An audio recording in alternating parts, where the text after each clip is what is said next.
एक सहाबिया रज़ियल्लाहु अन्हा का अजीब वाक़या लिखा है कि उनकी शादी हुई। अल्लाह ताला ने उनको हुस्न व जमाल भी अजीब दिया था और शादी भी एक बड़े अमीर कबीर सहाबी से हुई जिनके पास रिज़्क की फराखी थी। हर तरह का ऐश व आराम के सामान थे। मियाँ बीवी में खूब मोहब्बत थी और अच्छी तरह वक्त गुजर रहा था। बीवी अपने खाविंद की खिदमत भी करती और उन्हें खुश भी रखती। दोनों मियाँ बीवी खुशी खुशी से जिंदगी गुजार रहे थे। एक रात खाविंद को प्यास महसूस हुई। उसने बीवी से कहा, मुझे पानी दो। बीवी उठी और पानी ले आए। जब पानी लेकर वापस आए तो खाविंद सो चुका था।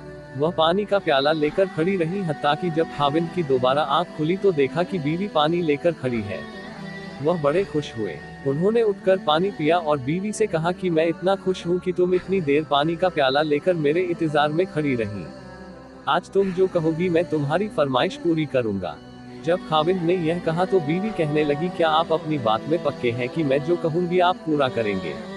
कहने लगे, हाँ पूरा करके दिखाऊंगा। कहने लगी, अच्छा फिर आप मुझे तलाक देकर फारिग कर दीजिए। अब जब तलाक की बात हुई तो यह सहाबी बहुत परेशान हुए कि इतनी खूबसूरत और सीरत, इतनी वफादार और खिदमतगार बीवी कह रही है कि आप मुझे तलाक दीजिए। पूछने लगे, बीवी क्या तुझे मुझसे कोई तकलीफ पहुंची है? कहने लगी, बिल्कुल नहीं। बीवी क्या मैंने आपकी बेकदरी की? हरगिज नहीं। किसी उम्मीद को तोड़ा है? कोई बात आपकी पूरी नहीं की हो? नहीं, ऐसी भी कोई बात नहीं। बीवी क्या आप मुझसे खफा है? कहने लगी, हरगिज नहीं।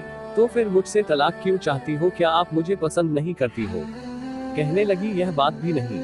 पसंद भी बहुत करती हूँ, मोहब्बत करती हूँ, इसीलिए तो खिदमत करती हूँ। आपने कहा था कि मैं आपकी बात को पूरा करूंगा, लिहाजा आप मुझे तलाक देकर फारिग कर दीजिए। वह सहाबी परेशान है कि कॉल भी दे बैठे। कहने लगे, अच्छा सुबह होगी तो हम नबी सल्लल्लाहु अलैहि वसल्लम की खिदमत में जाएंगे और आपसे जाकर फैसला करवा लेंगे। वह कहने लगी, बहुत अच्छा। लिहाजा मियाँ बीवी दोनों रात को सो गए। सुबह हुई तो बीवी कहने लगी, चलो जल्दी चलते हैं। लिहाजा दोनों मियाँ बीवी घर से बाहर निकले ही थे कि खाविंद का किसी वजह से पांव अटका और वह नीचे गिरे और उनके जिस्म से खून निकलने लगा। बीवी ने फौरन अपना दुपट्टा फाड़ा और खाविंद के जख्म पर पट्टी बांधी और उनके जिस्म का सहारा दिया और कहने लगी, चलो घर वापस चलते हैं। मैं आपसे तलाक नहीं लेती। वह हैरान हुए कि जब तुमने तलाक का मुतालबा किया तो न मुझे उस वक्त समझ में आया और अब कहती हो कि तलाक नहीं चाहिए तो न अब मुझे समझ में आ सका। कहने लगी, घर तशरीफ ले चले, वहां जाकर मैं आपको बता दूंगी। जब घर जाकर बैठे तो कहने लगे, मुझे बताओ तो सही क्या बात है? कहने लगी, आपने कुछ दिन पहले नबी सल्लल्लाहु अलैहि वसल्लम की हदीस सुनाई थी कि जिस बंदे से अल्लाह रब्बुल इज्जत मोहब्बत करते हैं उस बंदे के ऊपर इस तरह परेशानियां आती हैं जिस तरह पानी ऊंचाई से ढलान की तरफ जाया करता है। मैंने नबी अलैहिस्सलातु वस्सलाम का फरमान सुना तो मैं दिल में सोचती रही कि मैंने अपने घर में कोई परेशानी नहीं देखी, कोई गम नहीं देखा, कोई मुसीबत नहीं देखी, तो मेरे दिल में ख्याल आया कि मेरे आका की बात सच्ची है। ऐसा तो नहीं कि मेरे खाविंद के ईमान में फर्क हो, मेरे खाविंद के आमाल में फर्क हो। मेरे खाविंद से अगर परवरदिगार को मोहब्बत नहीं तो मैं उस बंदे की क्या खिदमत करूंगी? इसलिए जब आपने कहा कि मैं तुम्हारी बात पूरी करूंगा तो मैंने कहा कि मैं इस बंदे से तलाक चाहती हूँ जिससे मेरे परवरदिगार मोहब्बत नहीं करते।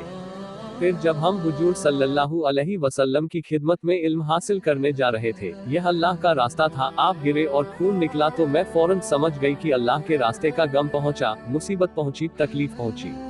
यकीनन अल्लाह ताला को आपसे प्यार है और अल्लाह ताला ने आपको अपनी नाराजगी की वजह से खुशियां नहीं दी हुई, बल्कि अल्लाह ताला को आपसे मोहब्बत है। अब मुझे तलाक लेने की कोई जरूरत नहीं, इसलिए मैं सारी जिंदगी आपकी खादिमा बनकर आपकी खिदमत किया करूंगी। सुभान अल्लाह।